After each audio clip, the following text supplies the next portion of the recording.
Hello there. I'm Linda Schiller Hanna. Welcome to Inner Kid Keto, segment 88.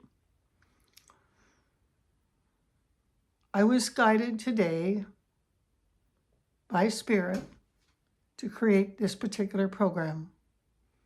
It all unfolded rather magically, which often happens in my life. One of the best advice I ever got was follow Spirit without question, follow Spirit without question. My friend Marion and Russell and I used to march down the beaches in Mazatlan singing, follow Spirit without question, follow Spirit without question. And it's become like a lifelong mantra. Last few days, my memory has been pricked because when I was 21, I had a few 6 months in Europe, following my first husband's ship, the forest all around the Mediterranean Sea. And in that time, it was 1970, I think, I got to go to Notre Dame Cathedral. I got to go to the Vatican, to St. Peter's Basilica, and many other wonderful things. Notre Dame Cathedral was particularly incredible. In fact, I rank it with the top 3 visuals of my life. When I walked in that sacred building and looked up at the stained glass windows, my mouth just dropped.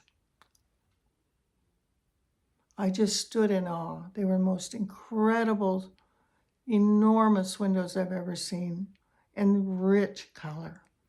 And I instantly fell in love with them. And I saw that as the #1 spectacular visual I'd ever seen. When I went to the Grand Canyon, I saw that as #2 of the most spectacular visual I'd ever seen.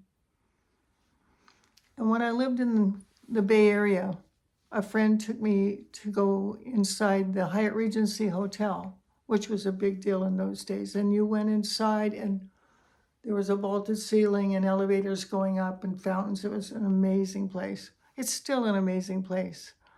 But at that time, it was very unusual. And so I saw that as #3. When I went to the Vatican, I met a Pope guard who took me on a private tour. And he took me down into the catacombs, and I got to see the little popes that had died in the past. They were under glass, little mummies, their little hands over their chest, very short, about 4'10". Most people don't get to see that stuff. Today, I woke up to learn that Pope Francis passed. And so that brought back those memories of being in the Vatican and being in Notre Dame. I happen to love this particular Pope.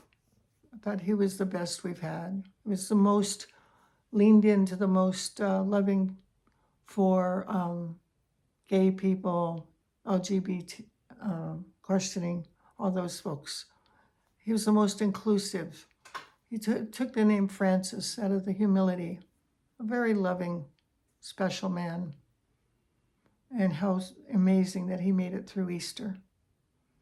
Well, this week, Notre Dame Cathedral reopened in time for Easter. Pope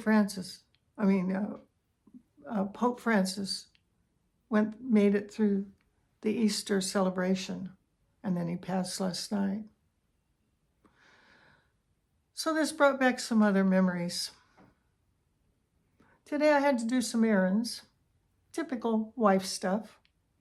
And my husband likes a particular brand of frozen pot pies, which I couldn't find at my regular store. So I had to go to a different store that I don't normally go to.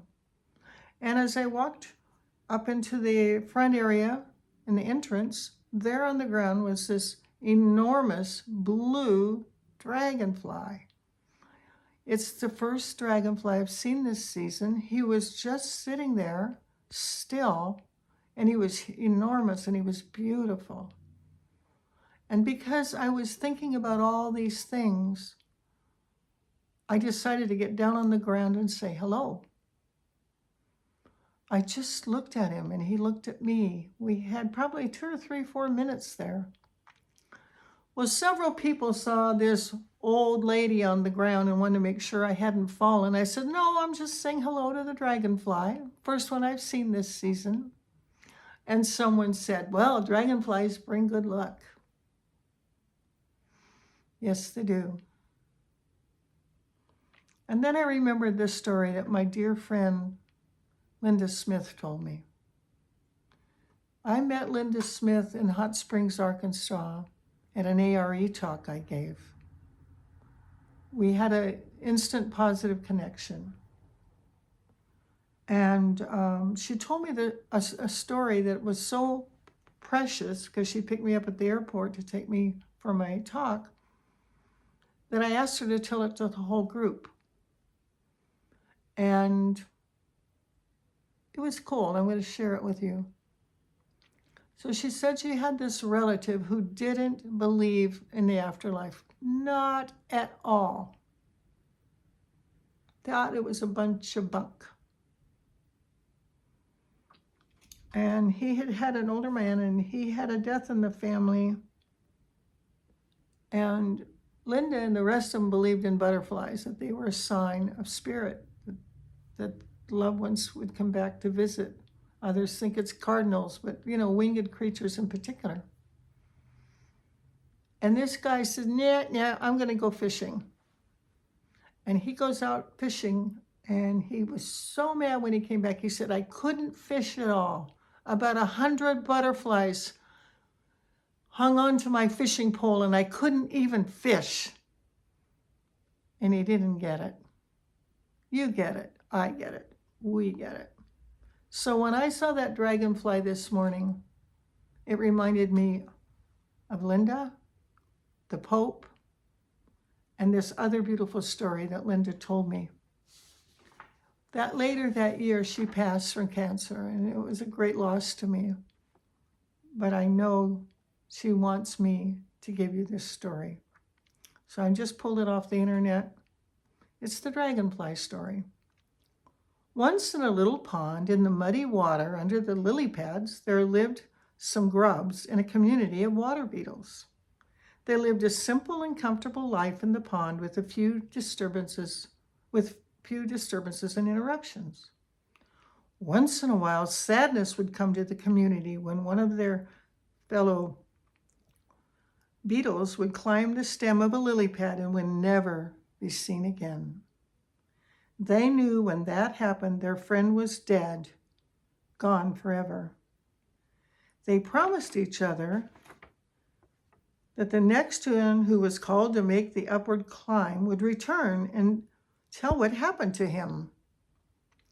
Soon, one little water beetle felt an irresistible urge to climb that stem. He rested himself on the top of a lily pad and went through a glorious transformation, which made him a dragonfly with beautiful wings. In vain, he tried to keep his promise, flying back and forth over the pond. He peered down at his friends below. Then he realized that even if they could see him, they would not recognize such a radiant creature as one of their number. The fact that we cannot see our friends or communicate with them after the transformation, which we call death, is no proof that they cease to exist. And Walter Dudley Covert printed that up. You can get that story on the internet. So you know me well enough to know, if you've been following, that I like to have props for my little talks. It's just one of my things.